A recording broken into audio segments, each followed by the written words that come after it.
Actually, this isn't my first Italki lesson. This is actually my second Italki lesson. The first one, I wasn't able to record anything. I don't know about you, but I am terrified of speaking. This is part of the reason why I've been waiting for so long to finally do this, and why I had to create a YouTube channel to get myself to finally speak. Like, I needed that level of accountability.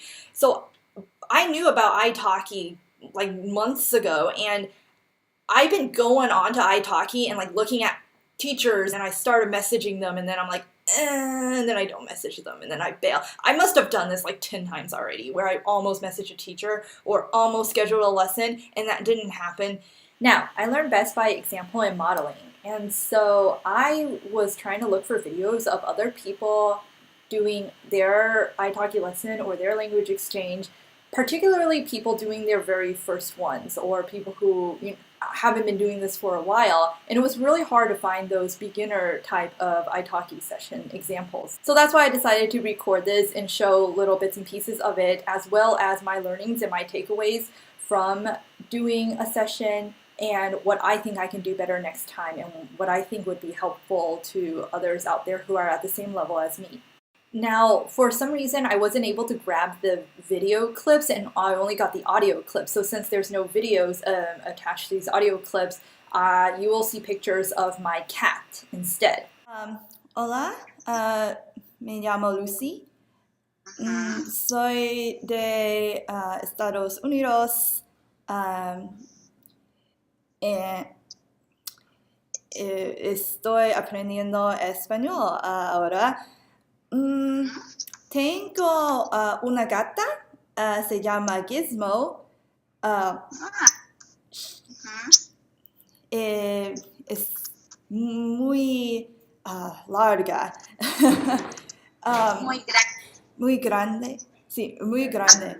Okay, so one of the first things that I found really helpful was to set expectations before your conversation actually starts. I think especially for a beginner, and especially for someone who gets nervous very easily, setting expectation can help with the nerves a lot, and it can also help keep a conversation going. So either prepare 1 to 3 maybe topics that you can talk a lot about, so that if the conversation ever stagnates, you don't want to switch back to English. That's time that you don't get back, so you want to keep speaking Spanish or whatever your target language is. Soy programadora por mi trabajo. Es un trabajo un poco difícil, pero me gusta. Me gusta hacer programa. ¿Te gusta hacer programación? De programación. Okay. Programación. No sé muchas palabras sobre tecnología porque los libros de textos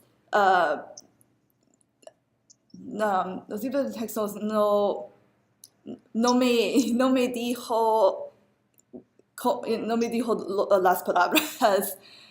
Sí. Así que solo aprendí palabras como animales, colores, colores, comidas, familias, etc. So as you can see, I'm very slow to string words together. I actually have to repeat a phrase multiple times before I commit to it. It's very interesting. I'll build up to a sentence. I realized, and I wouldn't have known this had I not recorded and watched myself again. El verano pasado,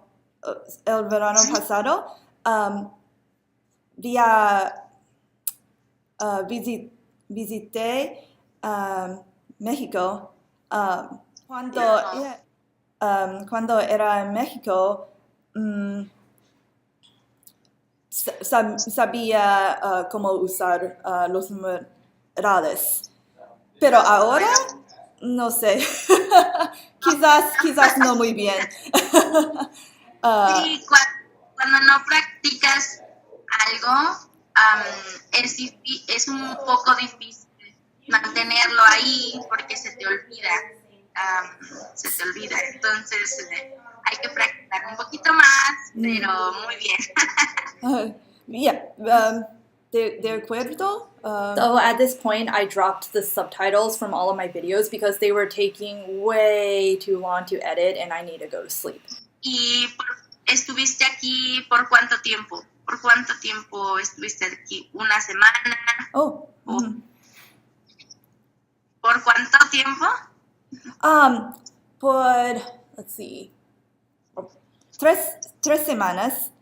So another thing that I realized happened in both my first Italki session and this one was that a lot of times I could understand what my tutor was saying to me, but I couldn't think of an answer. And they probably thought I didn't understand what they were saying. So they would repeat their question in different ways. By the way, that is a really good thing for them to do. Naty was excellent at doing that because she never reverted to English and we could keep being in the Spanish zone.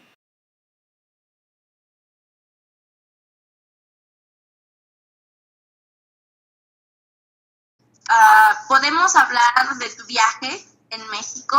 Mm-hmm. ¿Probaste alguna comida típica?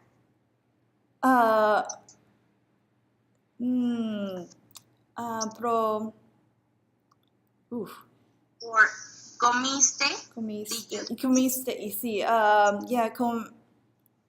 comí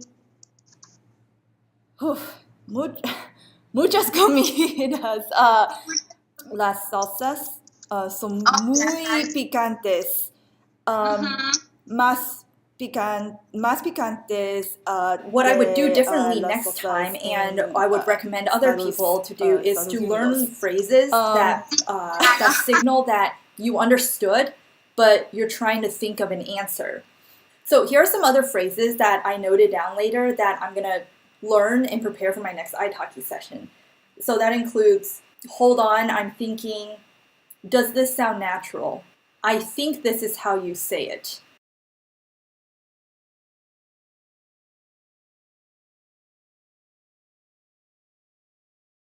La primera vez que comí la salsa, tomé. Sí, dijiste bien, al principio es tomé. Tomé. Gracias. Tomé mucha salsa. Y fue muy picante. Sí, demasiado. ¿Salsa roja o verde? Ambos. ¿Ambos? Oh, no. Probé todas las salsas. I also used a lot of English fillers like and I realized since doing this Italki session, I started practicing Spanish fillers, also known as muletillas, and these are things like y pues, y bueno, and the reason why I've been practicing those is that I find that when I use Spanish fillers, it keeps me in the Spanish zone. And what happens is I don't translate word for word in my head from English to Spanish anymore when I use fillers like that. It's been a very interesting discovery, and I'm curious to know if other people have had experience with that phenomenon as well. Sí, te entiendo, pero me imagino muchos extranjeros viven la misma experiencia. Bueno, y el siguiente día, era en el baño. So Naty was super great about giving me feedback during the lesson. And I want to just really hammer it in that feedback is so important. I think that if your tutor isn't giving you feedback during your session, you should absolutely ask for it at the end of the session. Ujú.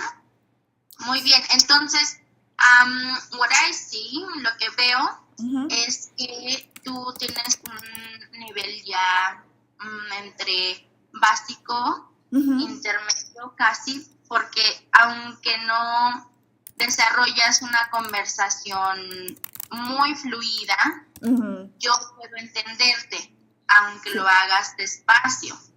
Yo puedo entenderte, entonces eso es muy bueno. Más o menos hablemos, por ejemplo, ahorita de algo básico. No sé, algo que te gustaría saber cómo decir, que digas, ay, yo quiero aprender a decir esto en español muy bien. I really am happy with my decision to record my session because listening to it again, I had very different experience in a way. Let me know if anybody else has had this experience, but I felt that when I listened to the recording a second time, I understood less of what Naty was saying, not more. And I don't know the research on this. There probably is research on this, but my hypothesis is that when you are in the zone and you are under pressure, your mind is really hyper-focused on what you're listening to, and you suddenly start to, it forces you to understand things that you might otherwise not. Whereas if you're just listening to something and there are no stakes involved, then your brain might just subconsciously be less focused about this. I don't know. We'll have to see. But this definitely makes me think that I should have done these, sessions a lot sooner.